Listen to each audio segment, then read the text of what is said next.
दुनिया के सबसे बड़े साइंटिस्ट से अगर ये पूछा जाए कि उनकी ज़िंदगी की सबसे बड़ी कमाई क्या है, तो वो शायद आपको अपनी डिस्कवरीज या अवार्ड्स का नाम बताएगा।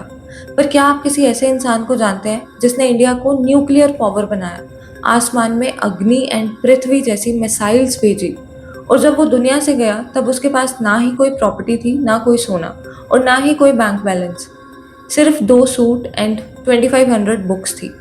आज हम बात कर रहे हैं डॉक्टर एपीजे अब्दुल कलाम की। लेकिन ये ऑडियो बुक उनकी महानता की नहीं, उनके ज़ीरो से हीरो बनने के उन सीक्रेट्स की है, जो शायद आज आपकी ज़िंदगी के हर डर को हमेशा के लिए ख़त्म कर देंगे। तो क्या आप ऐसे इंसान के दिमाग को डिकोड करने के लिए तैयार हैं, जिसने अपनी मौत को भी काम करते-करते गले लगाया? कहानी शुरू होती है रामेश्वरम के एक ऐसे घर से जहाँ इतनी गरीबी थी कि बचपन में उन्हें नंगे पैर चलना पड़ता था। सोचिए, एक छोटा सा बच्चा जो सुबह 4 बजे उठता है, पहले मैथ्स की ट्यूशन लेता है, फिर स्टेशन जाकर चलती ट्रेन से फेंके गए अखबार इकट्ठा करता है और उन्हें पूरे शहर में बेचता है। पर ऐसा क्यों? ताकि वो अपने भाइयों की पढ़ाई और अपनी स्कूल फीस भर सके। लेकिन यहाँ एक ऐसी बात है जो बहुत कम लोग जानते हैं। कलाम साहब अखबार सिर्फ बेचने के लिए नहीं उठाते थे। वो उन्हें बेचने से पहले सड़क की लाइट के नीचे बैठकर इंटरनेशनल न्यूज़ पढ़ते थे। वहीं से उनका क्रियोसिटी वाला दिमाग डेवलप हुआ।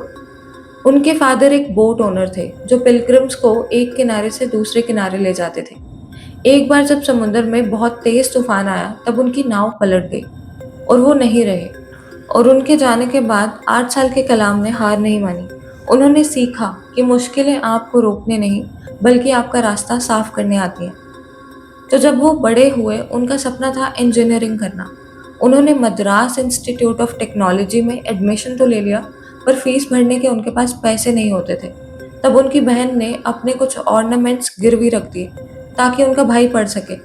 कलाम साहब ने उस दिन एक कसम खा ली थी कि मैं तब तक चैन से नहीं बैठूंगा जब तक मैं अपनी बहन के गहने छुड़वा न लूं। लेकिन क्या आपको पता है, एमआईटी में उनका एक प्रोजेक्ट इतना खराब था कि उनके प्रोफेसर ने उनको धमकी दी थी कि अगर तुमने 3 दिन में ये डिज़ाइन कंप्लीट नहीं किया तो तुम्हारी स्कॉलरशिप कैंसिल कर दी जाएगी। कलाम साहब बिना सोए बिना खाए 72 घंटे काम करते रहे। जब प्रोफेसर ने उनका काम देखा तब वो दंग रह गए और उनसे कहा, कलाम, मैं तुम्हें इतना स्ट्रेस दे रहा हूँ पर तुमने तो इम्पॉसिबल चीज़ को पॉसिबल कर दिया। ये वही मोमेंट था जिसने उन्हें सिखाया कि जब प्रेशर बिल्डअप होता है तब एक इंसान वो काम करके दिखाता है जो उसने कभी सोचा भी नहीं। लेकिन क्या आप जानते हैं, इतनी मेहनत और काबिलियत होने के बाद भी जब उनका ड्रीम जॉब फाइटर पायलट बनना उनके सामने था, तब वो सिर्फ एक रैंक से फेल हो गए। उस रात कलाम साहब ने क्या किया, कैसे उन्होंने खुद को सुसाइड करने से रोका और इंडिया के सबसे बड़े साइंटिस्ट बने।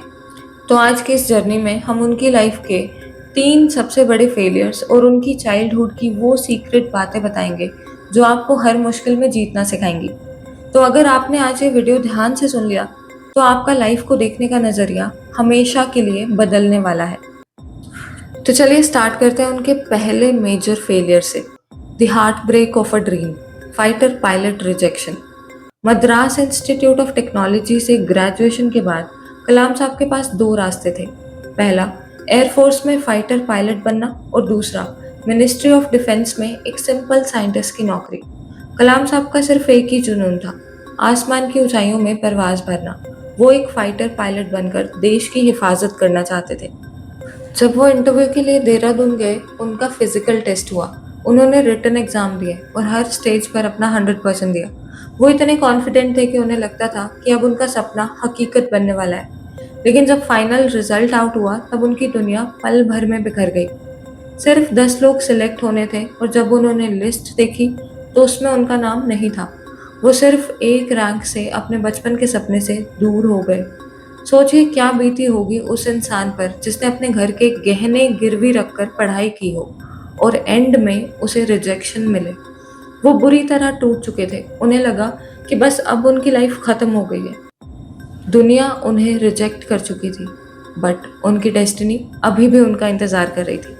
वो रोने लगे और घूमते घूमते ऋषिकेश के स्वामी शिवानंद के पास पहुंचे। स्वामी जी ने उनकी आंखों में डर और दुख देखकर एक ऐसी बात कही जो आपको भी ध्यान से सुननी चाहिए। Accept your destiny and go ahead with your life. You are not destined to become a fighter pilot. What you are destined to become is not revealed now, but it is predetermined. यानी जो रास्ता बंद हुआ है उस पर मत रोक। ऊपर वाले ने तुम्हारे लिए कोई इतना बड़ा रास्ता सोचा है जो तुम्हें अभी नहीं दिख पा रहा। कलाम साहब ने यहाँ से सीखा कि rejection is just a redirection. अगर वो उस दिन पायलट बन जाते तो शायद वो एक बहुत अच्छे ऑफिसर होते, पर इंडिया को कभी भी मिसाइल मैन नहीं मिलता। उन्होंने हर हार को एक्सेप्ट किया और वही एनर्जी डिफेंस रिसर्च में लगा दी। उन्होंने सीखा कि अगर आपका सपना टूट रहा है तो समझ लीजिए ऊपर वाला आपको किसी बड़ी चीज के लिए प्रिपेयर कर रहा है। Here we talk about the second major failure, the $100 million crash. अगस्त 1979 का वक्त था। इंडिया अपना पहला satellite launch vehicle SLV-3 space में भेजने वाला था। डॉक्टर कलाम इस प्रोजेक्ट के डायरेक्टर थे। करोड़ों रुपए, हजारों साइंटिस्ट की दिन रात की मेहनत और पूरे देश की उम्मीदें सिर्फ एक बटन पर टिकी थी। इंडिया दुनिया को बताना चाहता था कि अब हम पीछे नहीं हैं। काउंटडाउन शुरू हुआ, तभी अचानक कंप्यूटर स्क्रीन पर एक रेड लाइट फ्लैश हुई। अलर्ट, फ्यूल लीक हो रहा है। साइंटिस्ट में खलबली मच गई। कलाम साहब के पास दो रास्ते थे, या तो लॉन्च कैंसिल कर दें और सालों की मेहनत पर पानी फेर दें, या कंप्यूटर को बाईपास करके लॉन्च कर दें। उनके टीम एक्सपर्ट्स ने कहा, सर, फ्यूल लीक माइनर है, कैलकुलेशन कह रही है कि हम कर सकते हैं। कलाम साहब ने रिस्क लिया और बटन दबा दिया। रॉकेट ने उड़ान भरी, आसमान चीरते हुए ऊपर तक गई, लेकिन सिर्फ 317 सेकंड्स के बाद सब कुछ बिखर गया। रॉकेट स्पेस में जाने की जगह रास्ता भटक गया और डायरेक्ट बे ऑफ बंगाल के सी में जा गिरा। करोड़ों रुपए और सालों की मेहनत पानी में मिल चुकी थी। कलाम साहब का दिमाग सन्न हो गया। पूरी दुनिया और मीडिया बाहर इंतजार कर रही थी उनका मजाक उड़ाने के लिए। कलाम साहब डर रहे थे प्रेस के सामने जाने से। तभी उनके बॉस सतीश धवन ने एक ऐसा काम किया जो आज के हर लीडर को सीखना चाहिए। सतीश धवन ने कलाम साहब को पीछे रहने को कहा और खुद प्रेस के सामने गए। उन्होंने मीडिया की सारी गालियां और सारी क्रिटिसिज्म खुद झेली। उन्होंने कहा, हम फेल हुए हैं, लेकिन मुझे अपनी टीम पर भरोसा है। अगले साल हम जरूर जीतेंगे। ठीक एक साल बाद 18 जुलाई 1980 को जब लॉन्च सक्सेसफुल हुआ, तब सतीश धवन ने क्या किया? उन्होंने कलाम साहब को आगे भेज दिया और कहा, अब जाओ दुनिया को बताओ कि तुमने ये कैसे करके दिखाया। यहाँ से कलाम साहब ने सक्सेस का असली कोड सीखा कि तुम जब फेल हो तो जिम्मेदारी लीडर की होती है, लेकिन जब सक्सेस मिले तब उसका क्रेडिट हमेशा अपनी टीम को देना चाहिए। उन्होंने वहाँ सीखा कि हम इंसानों को डर फेलियर से नहीं, बल्कि उनको हैंडल ना कर पाने से लगता है। अगर वो उस दिन क्रैश से डर कर रुक जाते तो इंडिया आज स्पेस पावर कभी भी नहीं बनता। चलो अब बात करते हैं कलाम साहब के तीसरे फेलियर की, उनकी लाइफ का सबसे बड़ा पेशेंस टेस्ट। ये वो वक्त था जब पूरी दुनिया इंडिया का मजाक उड़ा रही थी और उन्हें डेडली फेलियर्स का टैग दिया जा रहा था। लेकिन यही वो वक्त था जब उन्होंने फेल वर्ड की वो डेफिनेशन दी जो आज हर स्टूडेंट की दीवार पर लिखी होती है। 1980s का एंड, इंडिया अग्नि मिसाइल टेस्ट करने वाला था। ये सिर्फ एक वेपन नहीं था, ये इंडिया की सेल्फ रिस्पेक्ट थी। दुनिया की बड़ी ताकतें नहीं चाहती थी कि इंडिया के पास ये टेक्नोलॉजी आए। प्रेशर इतना था कि हर छोटी गलती नेशनल न्यूज़ बन रही थी। डॉक्टर कलाम इस बार मिसाइल मैन के रूप में पूरी टीम को लीड कर रहे थे। अप्रैल 1989, चांदीपुर लॉन्च पैड। पूरी टीम ने सालों से घर बार छोड़कर दिन रात एक कर दिए थे। लॉन्च का बटन दबने ही वाला था कि कंप्यूटर ने अबॉर्ट का सिग्नल दे दिया। कुछ टेक्निकल सेंसर्स फेल हो गए थे, टेस्ट कैंसिल कर दिया गया। थोड़े दिन बाद दोबारा कोशिश की गई और इस बार तो हद ही हो गई। लॉन्च से महज कुछ सेकंड्स पहले फिर से टेक्निकल ग्लिच। 2 बार लगातार फेलियर ने टीम के मोरल को डाउन कर दिया। इंटरनेशनल मीडिया ने हेडलाइंस छाप दी, इंडियाज अग्नि इज अ डैम स्क्विड। मतलब इंडिया की अग्नि एक फुस पटाखा है।